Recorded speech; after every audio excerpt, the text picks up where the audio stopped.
This is Naresh Kumar Singh in front of you, and today I am going to teach you a very interesting topic, that is infinitive. You know that previous days, for some previous days, you learned on my channel the infinitives. The previous video I have uploaded the like to, likes to, like to, and today the chance is going to, want to, wanted to, and wants to. ठीक है बच्चों, आज हम लोग सीख रहे हैं कि वांट टू, वांटेड टू और वांट्स टू को किस तरह से प्रयोग करते हैं। इन्फिनेटिव का चैप्टर चल रहा है पिछले कुछ दिनों से। दो इन्फिनेटिव्स जो है मैं बता चुका हूं, लाइक टू, लाइक्स टू के दो चैप्टर्स आ गए हैं। अब आज बारी है वांट टू, वांट्स टू और वांटेड टू की। इन्फिनेटिव के बारे में एक विशेष जानकारी आप जरूर रखें, क्योंकि इन्फिनेटिव जो है बहुत ही इंपॉर्टेंट है। जब हम स्पोकन इंग्लिश की बात करते हैं, ट्रांसलेशन की बात करते हैं, इन्फिनेटिव्स को याद रखना बड़ा इंपॉर्टेंट होता है, काफी महत्वपूर्ण है यह। इसलिए याद रखें कि इन्फिनेटिव का प्रयोग जो है अब हम सेंटेंस में धड़ल्ले से करते हैं, बेहिचक बेअटक करते हैं, इसलिए आप इन्फिनेटिव का यूज बिल्कुल अच्छे से करें।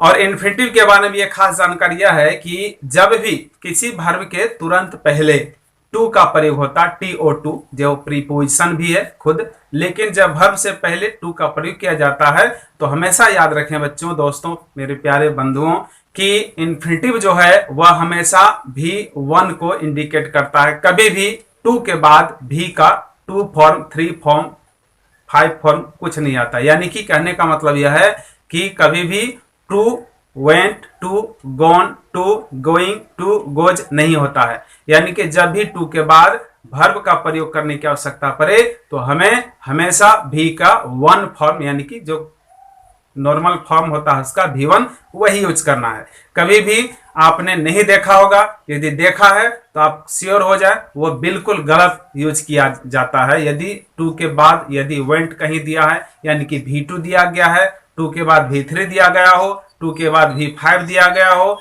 V4 दिया गया हो, कुछ भी, यानी कि वर्ब जो है हमेशा टू के बाद जब भी आने की आवश्यकता पड़ेगी, जब भी वर्ब का प्रयोग टू के तुरंत बाद होता है तो वह इन्फिनेटिव यूज होता है।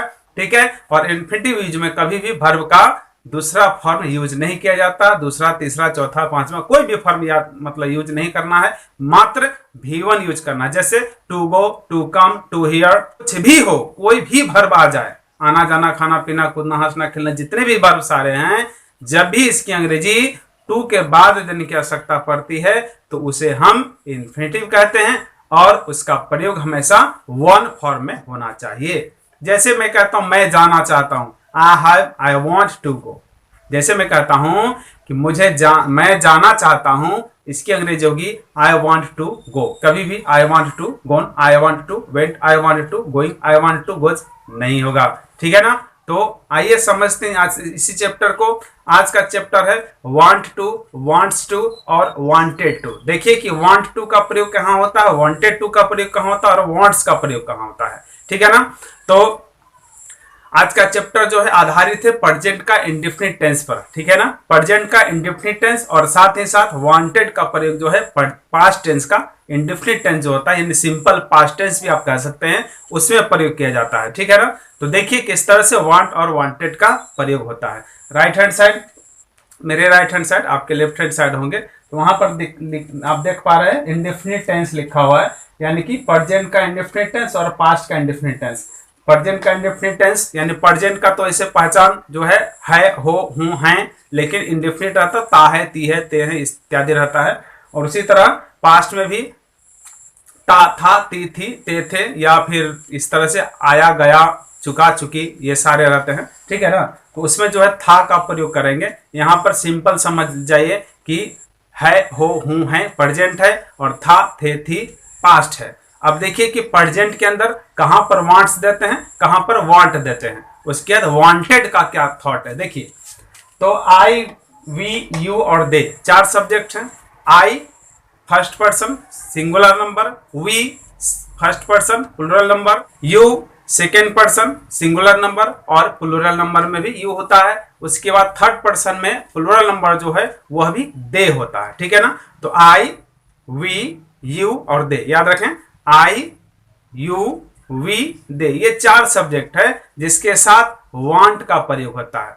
ठीक है ना। मतलब कि वांट यानी V1 का प्रयोग होता है। लेकिन जैसे ही ये सब्जेक्ट चेंज हो जाता है, ही, सी, इट और नेम, ही, सी, इट और नेम, जैसा कि आप जानते हैं पर्सन चैप्टर यदि आप हमारा देखें तो आप समझ गए होंगे कि ही सी इट नेम जो है वह थर्ड पर्सन का सिंगुलर नंबर होता है, ठीक है ना।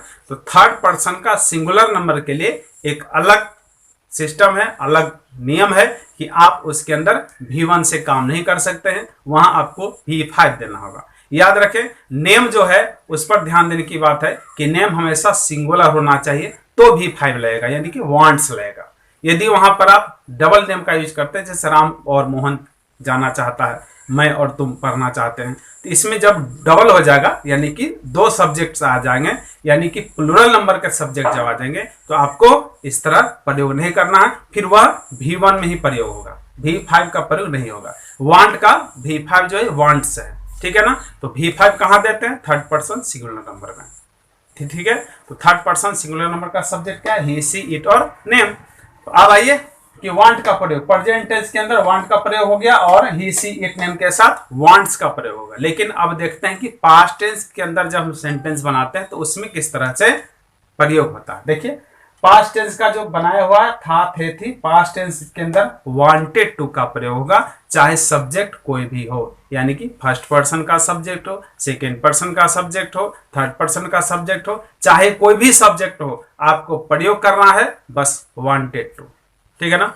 वांटेड टू से आपका काम हो जा रहा है। उसमें ही सी इट के लिए अलग नियम और आई वी यू दे के लिए अलग नियम नहीं है, वहां सबके साथ वांटेड टू देने से आपका काम हो जाता है, यानी कि V2 देना है आपको। V2 हमेशा पास्ट होता है। अब जैसा कि आपको पहले से पता होगा V1 हमेशा प्रेजेंट फॉर्म में रहता है, V2 पास्ट फॉर्म में रहता है और V3 जो है पास्ट पार्टिसिपल रहता है, जबकि V4 को प्रेजेंट पार्टिसिपल कहते हैं और V5 जो है वह नाउन के रूप में भी प्रयोग किए जाते हैं, ठीक है ना। तो आइए देखते हैं उदाहरण से कि किस तरह से हम इसका प्रयोग करेंगे और वीडियो को अंत तक देखें, क्योंकि ये जो है फंडामेंटल सेंटेंसेस है, इसके अंदर मैं ऐड करूंगा, नए नए शब्द जुड़ेंगे और फिर लंबे लंबे सेंटेंस को आप किस तरह से बना सकते हैं उसके बारे में आपको वीडियो के अंत तक देखने से पता चल जाएगा। इसलिए आप वीडियो को पूरा देखें। पहले फंडामेंटल सेंटेंस को देखते हैं। काफी छोटा सेंटेंस है जो सीखने में काफी आसानी होती है और आगे हम पढ़ेंगे कि इसके बड़े सेंटेंस को किस तरह से बनाते हैं। तो आइए देखते हैं सबसे पहला सेंटेंस है वह चाहता है, वह चाहता है, यानी कि देख लीजिए डाटा में क्या है, ही कहां पर है, वह की अंग्रेजी ही कहां पर है, तो थर्ड पर्सन सिंगुलर नंबर है, उसके साथ जो है प्रेजेंट टेंस में क्या लगेगा, वांट्स टू लगेगा। यहां देख लीजिए वांट्स टू, यही है ना, ही के साथ क्या लग रहा है, वांट्स टू। तो यहां आपको लगाना है ही वांट्स, इतने से अंग्रेजी बन गए, वह चाहता है, वह चाहता है, ही वांट्स। अब जब इसके अंदर जोड़ेंगे नया सेंटेंस, जब लंबा करेंगे तब पता चलेगा आपको कि टू का प्रयोग कैसे होता है, इन्फिनिटिव का प्रयोग कैसे होता है। फिलहाल हम फंडामेंटल सीख रहे हैं, केवल फंडामेंटल। इसके बाद आगे इसी वीडियो में, आपको दूसरा वीडियो का इंतजार नहीं करना है, इसी वीडियो में मैं अंत में बताऊंगा कि किस तरह से उसका प्रयोग होता है। पहले इसका फंडामेंटल को अच्छे से समझ लीजिए। वह चाहता है, ही वांट्स देने से काम हो रहा है। आगे है वह नहीं चाहता है, इसको जब बनाते हैं तो हो जाता है ही डज नॉट वांट, यानी कि he does not want, he does not want. अब देखिए ये डज जो है वो V5 है, इस तरह से S प्लस V5 आ गया। और ये जो सेंटेंस है इसे कहते हैं पॉजिटिव सेंटेंस और इसे कहते हैं निगेटिव सेंटेंस, यानी नकारात्मक वाक्य में डज का प्रयोग करना है, तो सही है। अब आगे देखिए क्या वह चाहता है, ये इंट्रोगेटिव सेंटेंस है। इंट्रोगेटिव सेंटेंस के अंदर भी दो प्रकार के आते हैं, आप जानते होंगे पहले से, फिर मैं बता दूं।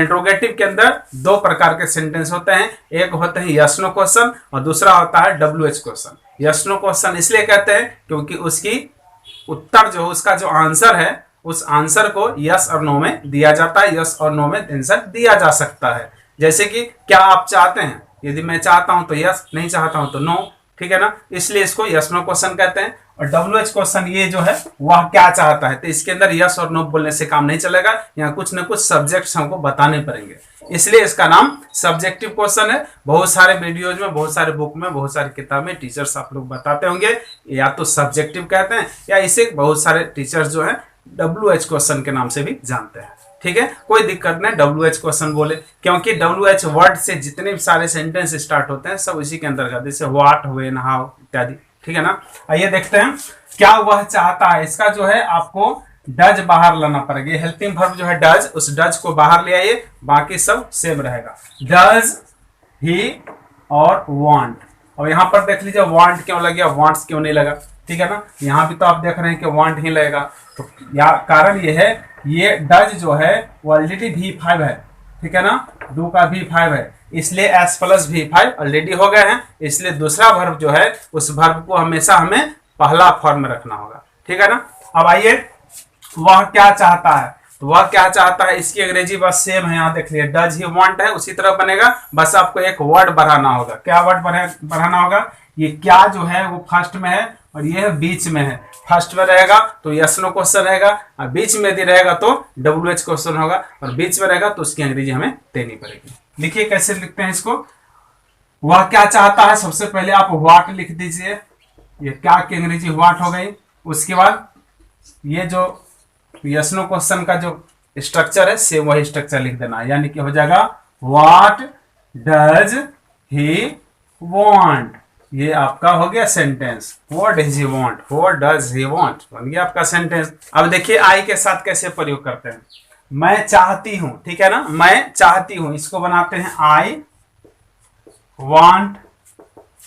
मैं नहीं चाहती हूं, I do not want. Do not को आप शॉर्ट करके डोंट बोल सकते हैं, कोई हिचक नहीं, कोई मतलब दिक्कत नहीं, आप वांट डू नॉट को डोंट बोल सकते हैं, बहुत अच्छे से चल रहा है। अब देखिए क्या मैं चाहता हूं, डू आई वांट, ठीक है ना। मैं क्यों चाहती हूं,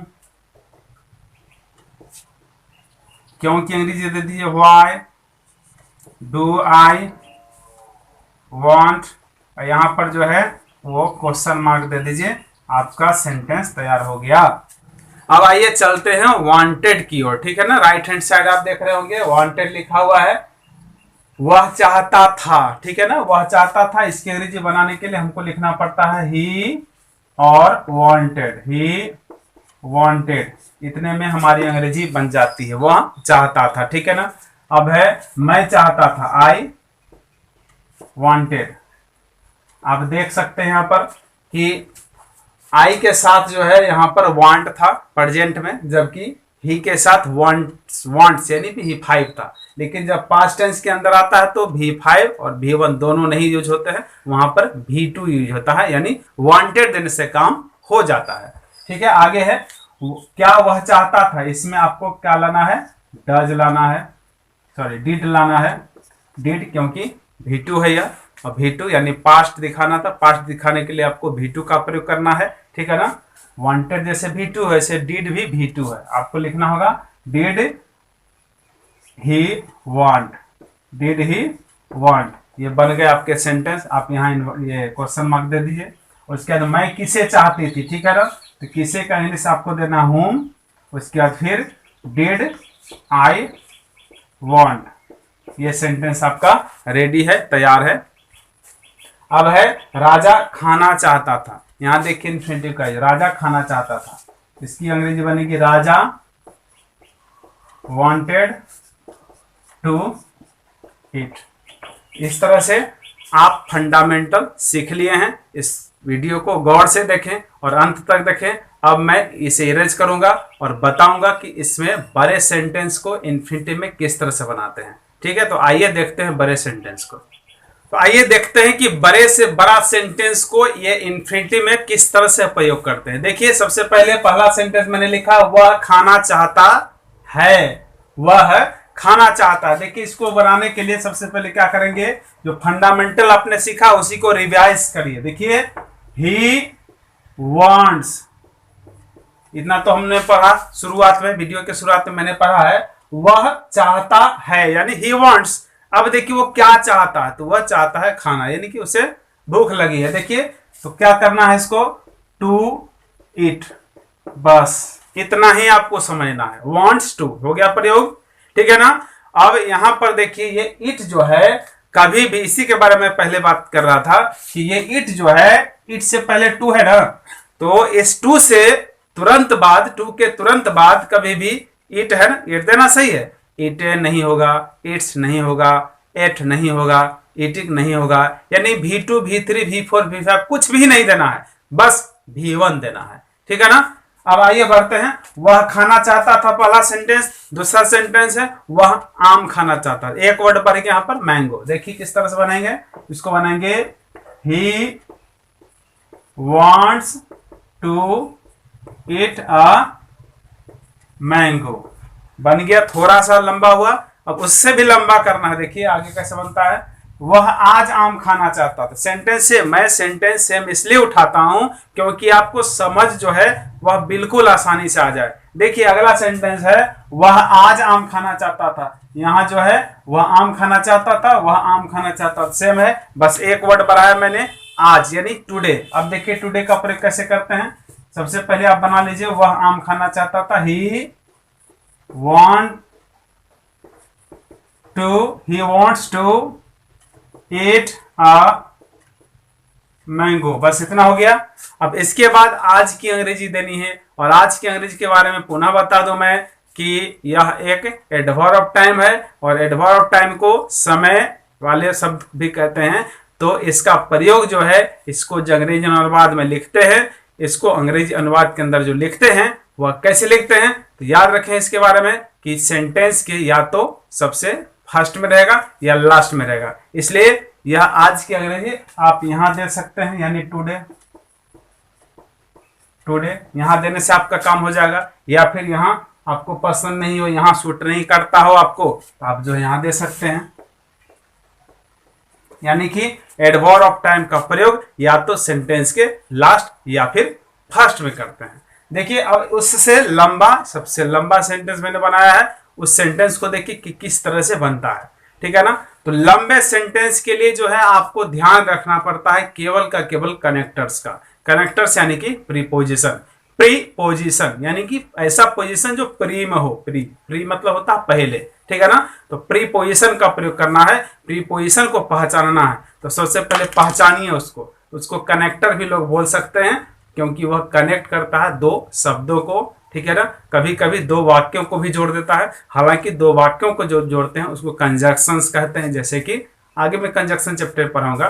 फिलहाल आप समझें कि प्रीपोजिशन जो है वो शब्दों को जोड़ता है। ठीक है ना। इसको संयोजक बोलते हैं हिंदी भाषा में, और उसको कनेक्टर भी बोल सकते हैं, क्योंकि वो कनेक्ट करता है, जोड़ता है। ठीक है ना। तो आइए सबसे पहले उस जोड़ को समझें, उसके बाद सेंटेंस बिल्कुल आसानी से बन जाएगा। देखिए कैसे करेंगे। एक होटल में, देख लीजिए ये में जो है ये कनेक्टर है, और यह कनेक्टर किसके लिए यूज हुआ है, एक होटल के लिए। ठीक है ना। आगे देखिए के, ये कनेक्टर है पटना के, हो गया। अब आइए मेरे साथ, ये साथ जो है वो कनेक्टर है। अब ये कनेक्टर मेरे के लिए लगा हुआ है, यानी कि इसके साथ, यानी साथ जो हो मेरे के लिए प्रयोग होगा। ठीक है। अब आगे देखिए मित्र से, ये कनेक्टर है। अब इस कनेक्टर को छोड़ने के बाद, ठीक है ना, कनेक्टर को छोड़ने के बाद सेंटेंस का जो पार्ट है उस सेंटेंस को आपको पहले बनानी। कनेक्टर वाले वर्ड को, कनेक्टर वाले जो ग्रुप्स आपने बना रखे हैं उसको आप अभी छोड़ दीजिए फिलहाल। अब आगे बनाइए क्या बनता है कि क्या वह आज रह रहे अन्य मित्र से मिलना चाहता है, या फिर ऐसा करे इसको रह रहे एक अन्य मित्र, एक साथ होगा। ठीक है ना। तो आप बना इसका कि क्या वह आज मिलना चाहता था, क्या वह आज मिलना चाहता था। अब देखिए कैसे बनता है। क्या वह आज मिलना चाहता था, इसको बने इस तरह से, did he want to meet. बन गया। कितना बना, क्या वह आज मिलना चाहता था, बन गया। अब देखिए किससे मिलना चाहता था, तो मित्र से। किससे, मित्र से। विद अ फ्रेंड, मित्र से मिलना चाहता था। ठीक है। अब ये कहां का मित्र है, कौन सा मित्र है, तो वह मित्र है पटना में रह रहे, ठीक है ना, होटल में रह रहे एक अन्य मित्र। ठीक है ना। अन्य मित्र हु लिव्स इन, ठीक है ना, वह रह रहा था, ही लिव्स इन होटल में, होटल, होटल में हो गया। कहाँ के होटल? पटना के, ऑफ पटना, यानी कि हो गया did he want to meet with a friend who lives in hotel of Patna. ठीक है ना। अब है मेरे साथ, विद मी, आज, आज यानी कि टुडे। ये आपकी अंग्रेजी बन गई है। बस एक वर्ड छूट गया है, ये अन्य। ये अन्य जो था उसकी अंग्रेजी नहीं आई है, तो अन्य की अंग्रेजी कहां देना है? रह रहे मित्र, अन्य मित्र। ये मित्र के लिए प्रयोग किया गया था, इसलिए मित्र से पहले आप यहां दे दीजिए विद एनदर। ठीक है ना, हो गया। यानी कि did he want to meet with another friend with who lives in a hotel of Patna with me today. ये सेंटेंस आपका बिल्कुल तैयार हो गया। तो इस तरह से आज का वीडियो आपको कैसा लगा आप कमेंट बॉक्स में जरूर बताएं। मैं देख रहा हूं कमेंट आप नहीं कर रहे, बस लाइक कर रहे हैं, क्योंकि कमेंट से, आपके कमेंट से एक हौसला आता है। और यदि रही सही कोई कसर हो, यदि कोई परेशानी हो, यदि वीडियो आपको सही नहीं दिख पा रहा है, वीडियो नहीं बन पा रहा है सही से, उसके बारे में आप कमेंट करके बता सकते हैं। ये आपका एहसान होगा, आपका यह हमारे यूट्यूब चैनल को हेल्प होगा।